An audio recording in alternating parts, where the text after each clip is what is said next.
और आज की डिबेट का मुद्दा है हवाई सेवा बेहाल, सेफ्टी पर सवाल। तो अभी 12 जून को गुजरात के अहमदाबाद में एयर इंडिया का विमान हादसे का शिकार हो गया, जिसमें 250 से ज्यादा लोगों की जान चली गई। तो वहीं आज केदारनाथ में एक हेलीकॉप्टर भी क्रैश हुआ। इसमें राजस्थान के पायलट समेत 7 लोगों की मौत हुई है। इससे पहले भी केदार घाटी में कई हादसे हो चुके हैं। हेलीकॉप्टर हो या फिर फ्लाइट, सब हादसे का शिकार हो रहे हैं और हवाई सेवा से लोगों को भरोसा उठ रहा है। अब चाहे सिस्टम फेलियर हो, खराब मौसम हो या फिर हवाई सफर करने वाले लोगों में डर सा अब माहौल बना हुआ है। हवाई यात्रा से जुड़े सेफ्टी पर भी कई सवाल उठ रहे हैं। इसी पर एक बड़े पैनल के साथ विस्तार से हम चर्चा करेंगे, लेकिन पहले ये रिपोर्ट देखिए।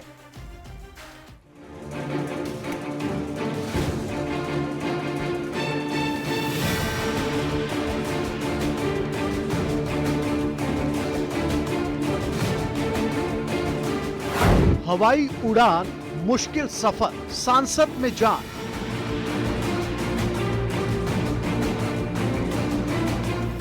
बार बार हेलीकॉप्टर हादसा, टूट रहा भरोसा।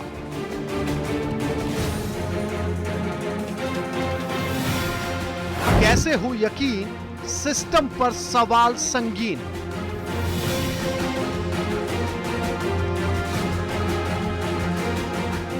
एक और चॉपर क्रैश, 7 लोगों की गई जान।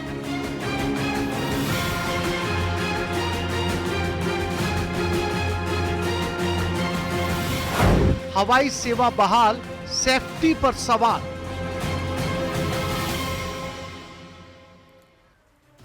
तो 4 दिन के अंदर 2 बड़े हादसे हो गए हैं। आज ही सुबह ये दर्दनाक हादसा हमें देखने को मिला है, जिसमें 7 लोगों की मौत हो गई है। राजस्थान के इसमें पायलट भी थे जो 2 महीने के ट्विंस के पिता थे। आज फादर्स डे है और उन्होंने अपने पिता को खो दिया है।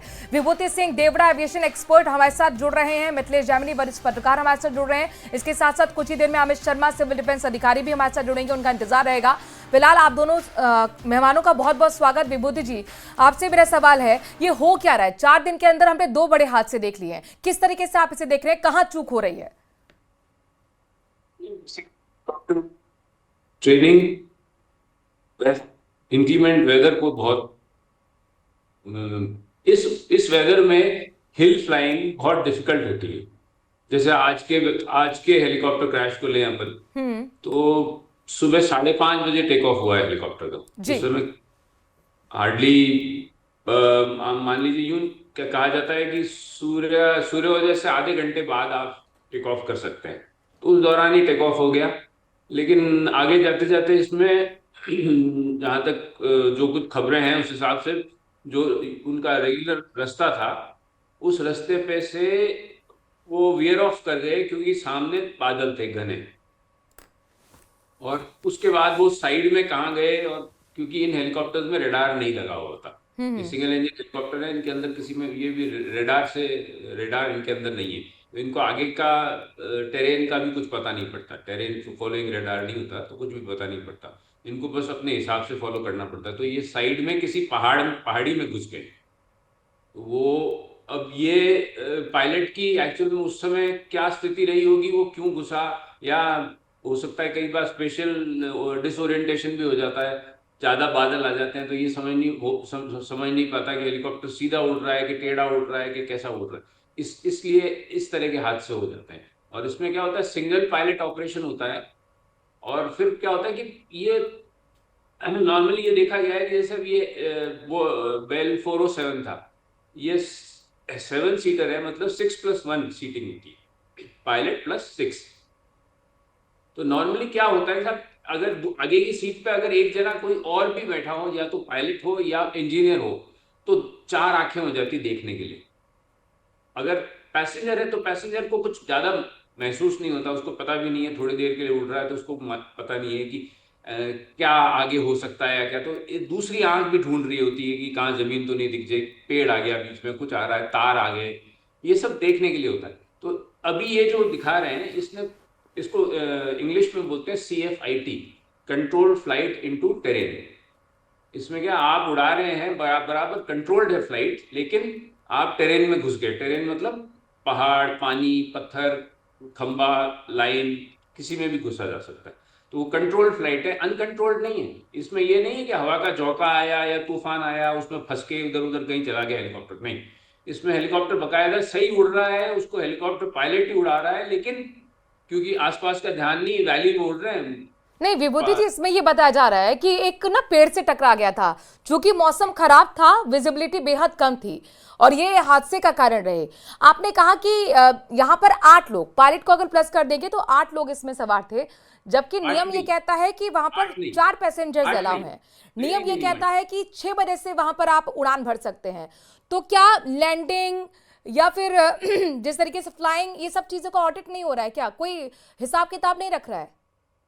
उस मोमेंट पे कोई नहीं रख रहा। जिस समय फ्लाइंग चालू हुई उस मोमेंट पे किसी ने कुछ नहीं देखा। ये कंपनी का काम है कि वो देखे। कंपनी का काम है, पायलट का काम है। वहां ऑडिट होती है कंपनी की खुद की, उनका काम है ये सब देखना, लेकिन वो नहीं देखते हैं क्योंकि यहाँ पायलट तो कमांड को फॉलो करेगा ना सर, लेकिन ये जो हेली सर्विस कंपनियां हैं कुल मिलाकर उनका ये जिम्मेदारी बनती है। मिथिलेश जी, जी क्या ये माना जाए कि लाखों का मुनाफा कमाने के चक्कर में जो यात्रियों के जान के साथ खिलवाड़ कर रही है हेली कंपनीज? हाँ, कुछ ऐसा भी कह सकते हैं जी मिथिलेश, बिल्कुल कहा जा सकता है, ऐसा कहा जा सकता है कि खिलवाड़ है, क्योंकि इसमें जो नियम कायदे हैं। मैं आपके पास आऊंगी, अब जरा मिथिलेश जी का मैं रुक कर रही थी। प्रतिदिन ये कंपनियां जब मौसम साफ होती है तो 280 उड़ानें भर रही है, और जब मौसम साफ नहीं है तो 219, यानी 250 उड़ान पर डे भर रही है। और 40 दिन में केदारनाथ में 5 हादसे हो गए हैं। ये सबसे डराने वाला दृश्य, 8 मई को भी हादसा हुआ था। जो ये चीज है ये गौरीकुंड के पास हुआ है, वो उधर की तरफ हुआ था, केदारनाथ की तरफ आज हुआ है, पहले वहां हुआ है। तो ये जो डराने वाला दृश्य, और सबसे ईमानदारी की बात तो है कि जो मानव है वो मानव कुदरत से टक्कर लेने चला है। आप कुमार मंगलम बिड़ला के पिता दादा बसंत बिड़ला ने खुद ने अपनी किताब में लिखा कि मैं 4 बार केदारनाथ बद्रीनाथ पैदल जाके आया हूं। और आज की जो यंग पीढ़ी है और जो शिव मानस पूजा नहीं कर सकती, शिव की तरह गरल भी नहीं पी सकती, स्वभाव शिव जैसा नहीं बना सकती।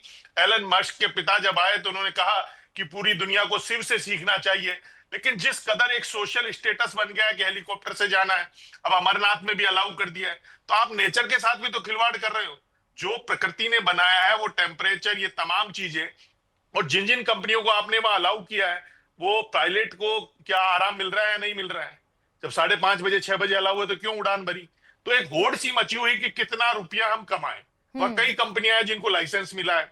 अब सबसे इंपॉर्टेंट है कि प्रोएक्टिव और कॉम्प्रिहेंसिव मेजरमेंट के स्टेप्स उठाने चाहिए, नीड्स की स्टेप्स उठाने की नीड है आज की तारीख में, कि किस तरीके से ये हादसे होते जा रहे हैं, किस तरीके से हम छूट देते जा रहे हैं, क्योंकि सब लोगों की पॉकेट में मनी आ गया। कह रहे हैं कि हो क्या रहा है, 250 मतलब पर डे यहाँ पे देखिए सब तमाम नियमावली है हमारे हिंदुस्तान में।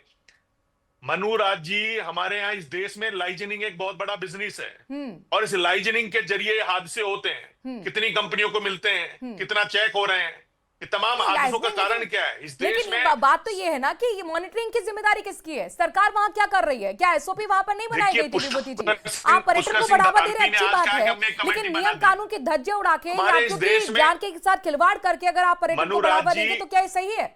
विभूति जी, नियम कायदे तो ताक में रखे ही जाते हैं। मनुराज जी एक मिथिलेश जी मैं आपके पास होंगी। विभूति जी से मेरा सवाल था, आऊंगी मैं सर, मैं आऊंगी मिथिलेश जी आपके पास। विभूति जी, अब देखिए 1.25 महीने के अंदर ये 5वीं बड़ी घटना है। अभी अब बहुत ज्यादा दूर जाने की जरूरत नहीं है। 7 जून को ही हमने देखा था कि हेलीकॉप्टर सड़क पर गिर गया था वहां पर, और 8 मई को अभी 6 लोगों की मौत हुई है।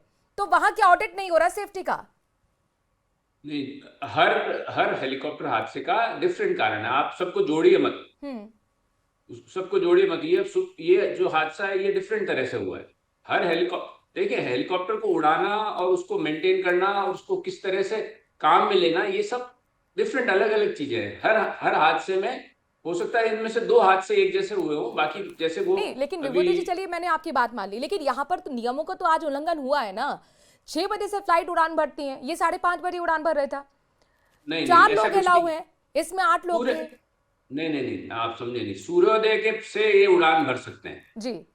सूर्योदय जब हो गया, जब से उड़ान भरी जा सकती है। अगर 5:30 बजे मौसम उस हेलीपैड पे बिल्कुल ठीक रहा होगा, मौसम हेलीपैड पे बिल्कुल ठीक रहा होगा, लेकिन लेकिन अगर आगे सवा मौसम महीने में खराब है, अगर 5 इस तरीके के हादसे हो रहे हैं तो सर क्या क्वेश्चनेबल नहीं है?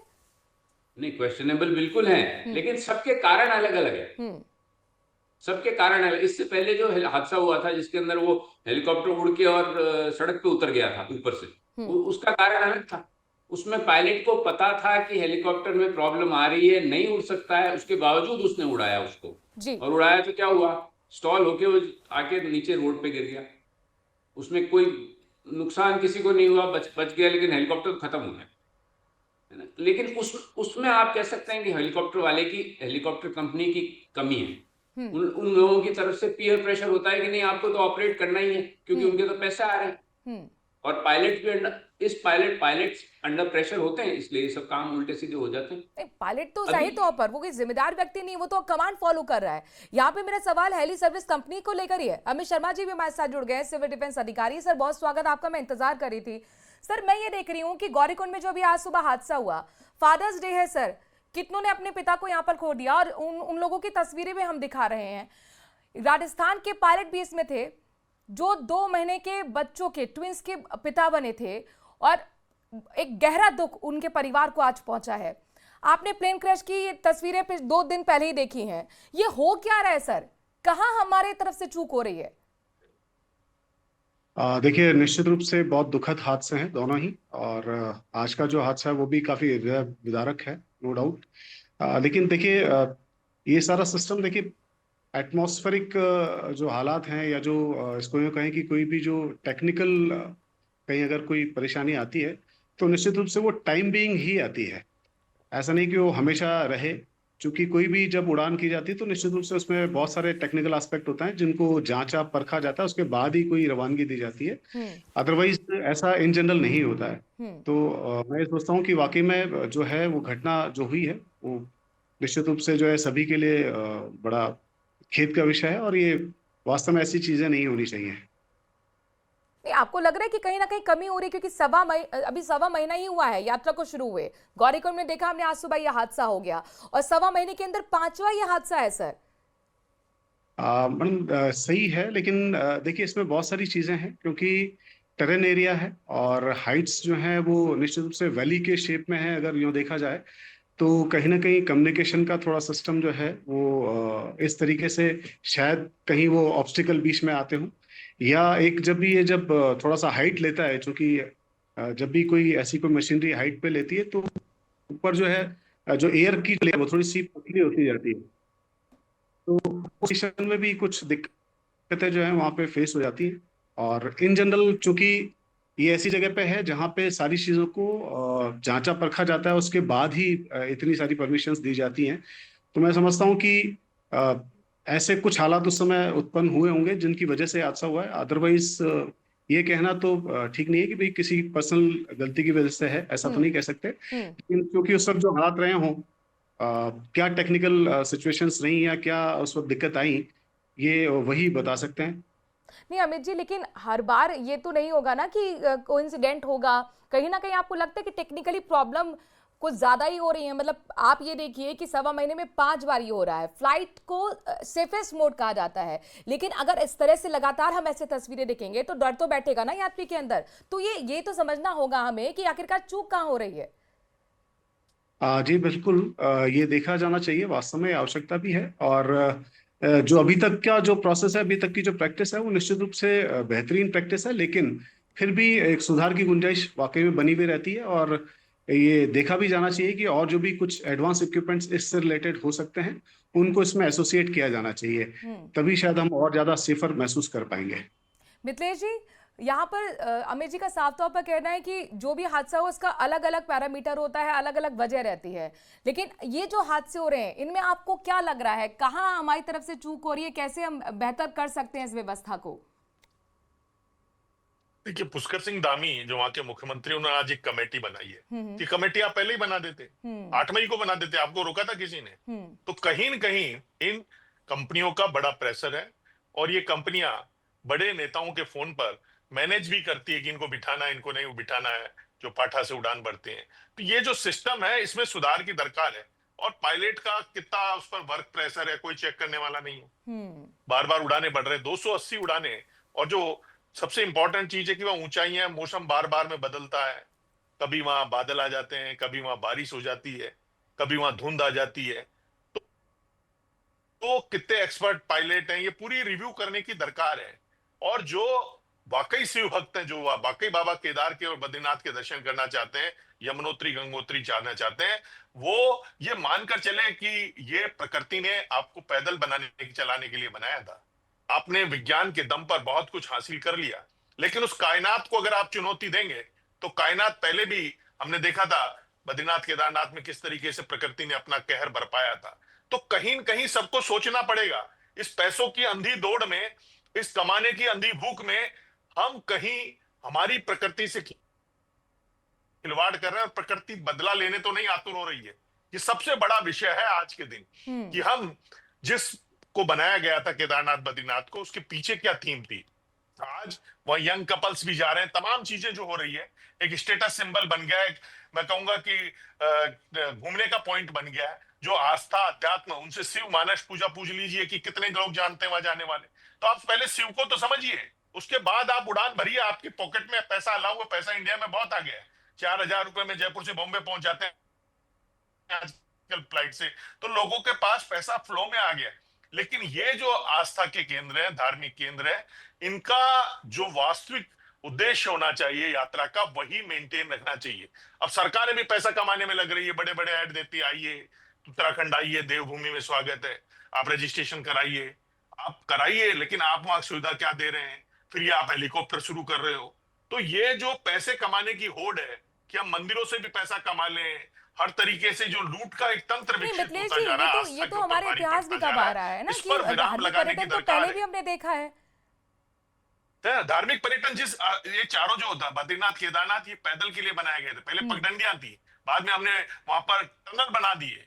हम टनल के भी हादसे भुगत चुके हैं। अब हमने हेलीकॉप्टर उड़ा दिए। अब अपने वोटों के खातिर करोगे क्या?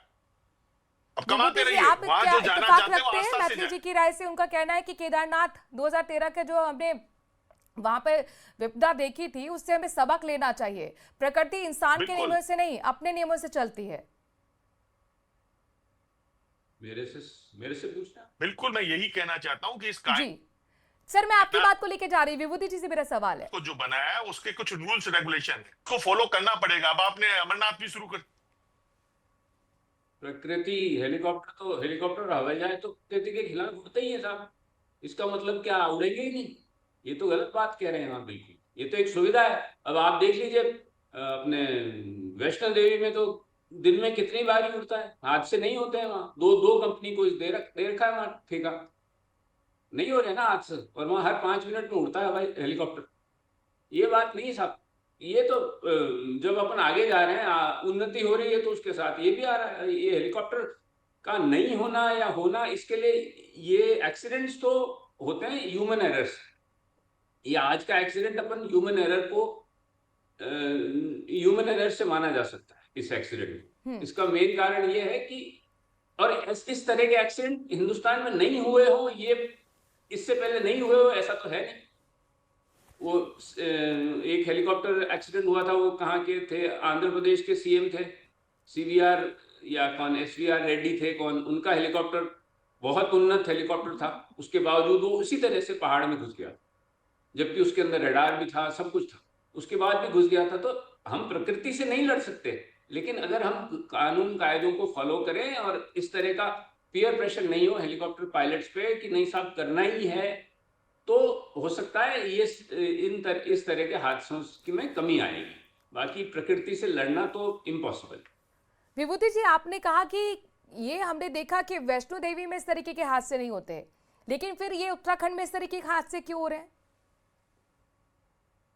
उत्तराखंड में एक तो वैष्णो देवी में सेट प्लान है जिससे उड़ता है, रूट बिल्कुल सेट है। 5 मिनट में आप ऊपर वाले एलिपैड पे पहुंच जाते हैं, ऊपर से नीचे आ जाते हैं। मौसम खराब होता है, इमीडिएटली सब बंद कर देते हैं, कोई फ्लाइंग नहीं होती। उत्तराखंड में क्या प्रॉब्लम है कि उत्तराखंड में हालांकि, और वहां क्या है, श्राइन बोर्ड ने कंट्रोल कर रखा है वैष्णो देवी में।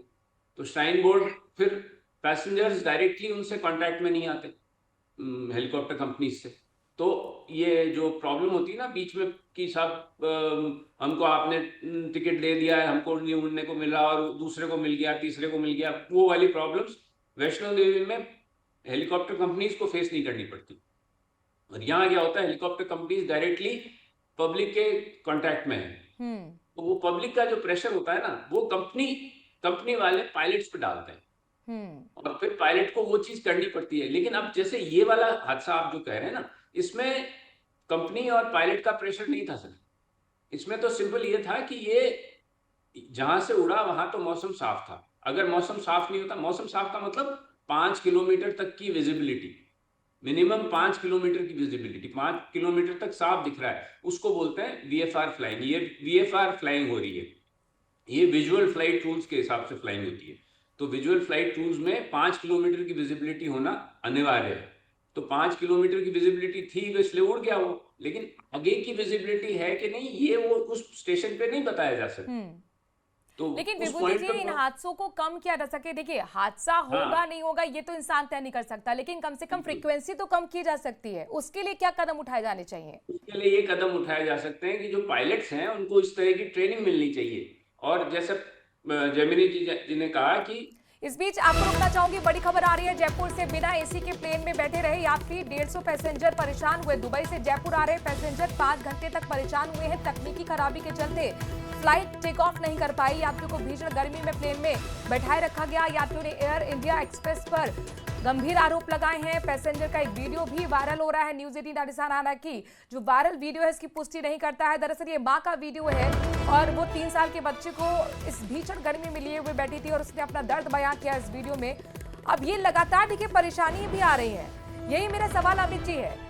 हम ये देखते हैं प्लेन क्रैश हो जाता है, हम ये देखते हैं कि बिना एसी के अंदर, सोचिए प्लेन के अंदर 150 पैसेंजर यात्री 5 घंटे तक परेशान रहे। Look at the situation. सुन लेते हैं इस वीडियो में मां किस तरीके से परेशान हो रही है, उसके बाद मैं I'm आऊंगी। really shocked to see the irresponsible behavior of this flight. I am actually shocked. मेरा बेटा जो 3 साल का है बेचारा पसीने में भीग चुका है। We are pushing the crew button, but none of the crew is coming. Again and again, everyone is pushing. Just look at the situation. Just look at the situation. हमने कम से कम सारे लोगों अमित जी, ये जो वीडियो आपने सुना, मां को सुना कि लगातार हम कह रहे हैं कि आप आइए, कोई क्रू मेंबर भी नहीं आ रहा है। 5 घंटे तक इस भीषण गर्मी में आप सोचिए यहाँ पर पैसेंजर्स परेशान हो रहे हैं। मतलब वो पैसा भी दे रहे हैं महंगा, टिकट भी खरीद रहे हैं, लेकिन जो सुविधा होनी चाहिए वो नहीं दिख रही है। जी बिल्कुल सही बात है। वास्तव में जो पैसा दिया जा रहा है उसकी सुविधा उसे जो भी यात्री है उसको मिलनी भी चाहिए, और ये वाकई में विषय सही नहीं है। इसी सीन को ध्यान में रखते हुए दरअसल ये प्रैक्टिस नहीं होनी चाहिए। अगर कोई बहुत ज्यादा कोई प्रॉब्लम आ गई तो शायद ये इशू अराइज हो सकता है, अदरवाइज अभी क्या हालात है ये मैं फिलहाल इस पे बात नहीं कर सकता। Thank you. ठीक है, एविएशन एक्सपर्ट विभू जी, आपका मैं क्लोजिंग कमेंट करना चाहूंगी। ये तस्वीर देखिए और इसके बाद ही आपने सुना होगा मेवे का कॉल। यहाँ पर अहमदाबाद में जो हादसा हुआ हमने देखा, मेवे कॉल जाहिर तौर पर आप बेहतर तरीके से जानते होंगे किस सिचुएशन में दी जाती है। उसमें उनका लास्ट वर्ड्स ये था पायलट का कि थ्रस्ट नहीं हो रहा, उठ नहीं पा रहा है यहाँ पर प्लेन। तो उसके पीछे की क्या वजह रही होंगी? नहीं मिल रहा थ्रस्ट जो है ना, थ्रस्ट मिलता है इंजन से, ठीक है, लिफ्ट नहीं मिल रही, थ्रस्ट नहीं मिल रहा। थ्रस्ट मिलेगा तो लिफ्ट अपने आप मिल जाएगी। वो जो मेडे कॉल था वो ये था कि थ्रस्ट नॉट कमिंग, है ना, तो मतलब इंजन फेल हो रहे हैं बस। तो हम इससे ज्यादा कुछ कह नहीं सकते, क्योंकि उसके अभी आज की तारीख, मेरा अभी 3 दिन पहले मैं फिर आपके चैनल पे आया था इसी बारे में बात करने के लिए, लेकिन उसमें उसके कई कारण है। अब तो ब्लैक बॉक्स मिल गया है, उसके बाद दिख जाएगी, क्योंकि कुछ कहा नहीं जा सकता। वो थ्रस्ट नहीं कमिंग के लिए तो हो सकता है कोई इंजन नहीं चला हो उसका, या इंजन फेल हो गया हो, या ऐसा एक्सपर्ट्स कह रहे हैं कि दोनों इंजन फेल हो गए हो। पर ये तो ऐसा हो सकता है कि दोनों इंजन फेल हो गए हो, एक साथ फेल हो गए हो, वो मतलब 1-2 मिनट के अंदर ही। हाँ, हो सकता है अगर फ्यूल ड्राई हो गया हो, फ्यूल पंप कोई फेल हो गया हो, फ्यूल नहीं पहुंच पाया हो, तो हो सकता है। चलिए, बहुत सारे कारण रहे होंगे, लेकिन फिलहाल हमें जांच की रिपोर्ट का इंतजार करना होगा। लेकिन कुल मिलाकर जिस तरीके के लगातार एक के बाद एक हादसे हो रहे हैं, उस पर सेफ्टी ऑडिट को लेकर और जो सिस्टम है उस पर जरूर सवाल उठ रहा है, और महत्वपूर्ण होगा देखना कि क्या इन हादसों से अब कोई सबक सिस्टम लेगा या फिर नहीं लेगा।